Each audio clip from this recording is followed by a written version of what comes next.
সুপ্রভাত, সবাই কেমন আছো? আশা করছি সবাই ভালো আছো। তোমাদের ভালোবাসায় আমরাও ভালো আছি। বড়দের প্রণাম আর ছোটদের ভালোবাসা জানিয়ে আমি আমার ছোট্ট ব্লগটা শুরু করছি। আজকে একেবারে কি বলবো, বৃষ্টি দিদি কোমর বেঁধে নেমে পড়েছে, সেই লেভেলের কান্নাকাটি করছে, একে বলে একেবারে মুষলধারে বৃষ্টি। তো চলো, রন্ধন কমপ্লিট অ্যান্ড বরমশাই গোয়িং টু অফিস। এবার আমি আমার পাইকারি রেটে ঘরের কাজকর্মগুলো সারিয়ে নিই। তার আগে দুই কন্যাকে খাওয়াতে হবে, নিজেরও একটু পেট পুজো করতে হবে। তো চলো কাজে লেগে পড়া যাক। পেট্রোল না ঢাললে বাপু যন্ত্রপাতি চলবে না। আর আমাদের এখনকার যুগে শুধুমাত্র পেট্রোল না, একটুখানি মবিলও দিতে হয়, তাই না? নাহলে যন্ত্রপাতি চলে না। সে মবিল আমি সকালেই নিয়ে নিয়েছি, মানে থাইরয়েডের ওষুধ। তো চলো কাজ করা যাক। তার আগে জানলাটা দিয়ে দিই। সেই বৃষ্টি হচ্ছে, সেই বৃষ্টি। আওয়াজ পাচ্ছ তোমরা? একেবারে ঝাঁকানাকা বৃষ্টি যাকে বলে। আর মনটা একেবারে খুশবুস হয়ে যাচ্ছে। এরকম বৃষ্টি হলে না বেশ ক্যাথা মুড়ি দিয়ে ঘুমোতে ইচ্ছে করে, আর নানা রকম ভাজা ভুজি দিয়ে খিচুড়ি খেতে ইচ্ছে করে। তোমাদের কি ইচ্ছে করে জানিও আমায়।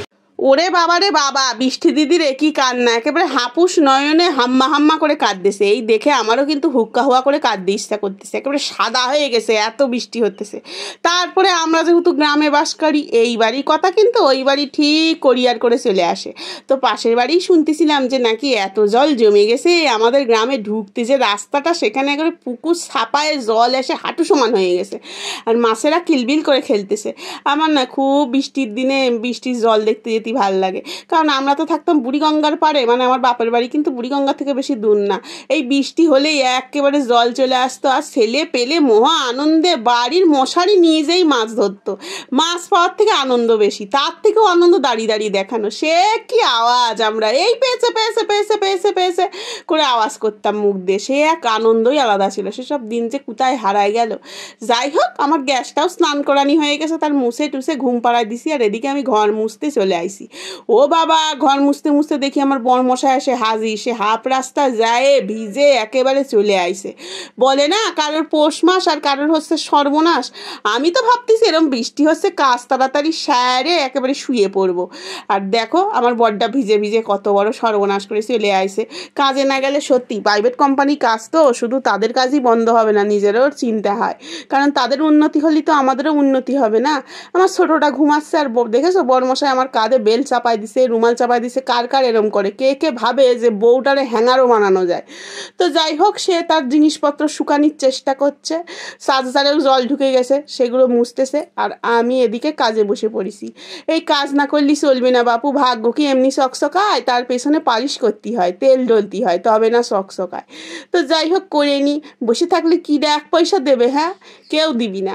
সবার কাছে হাত পাত পেরাবো। ওই হাত ফাত পাতার মধ্যে বাপু আর নাই। এককালে টিউশনি করতাম, পয়সা রোজগার করতাম, নেল পালিশ হেল পালিশ কিনে দপা সারিয়ে দিতাম।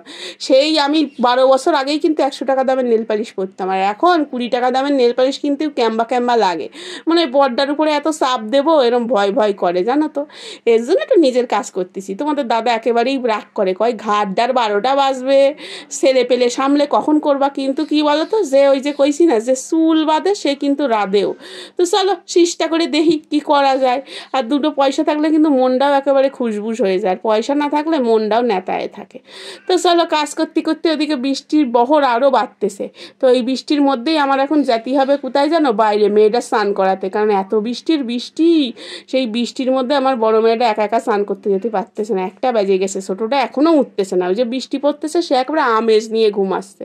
আর দেখো বরমশাই জামা কাপড় আবার পরে রেডি হয়েছে, কখন যাবে কখন যাবে, থামলেই যাবে এরকম একটা ভাব। আর বৃষ্টি হতেছে দেখেছ, একেবারে ভাঙাচুরা বৃষ্টি যারে কয়। আর আমার ছাতাটা দেখো, তার থেকেও বেশি ভাঙাচুরা।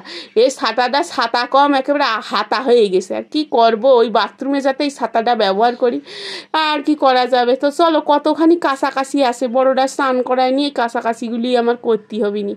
তো চলো ছাতাটা ধরে দাঁড়ায় থাকি, আবার বড়টা স্নান করায় নিয়ে যেতে হবে। তো বৃষ্টির জল বড় ঘৃণা লাগে বাপু।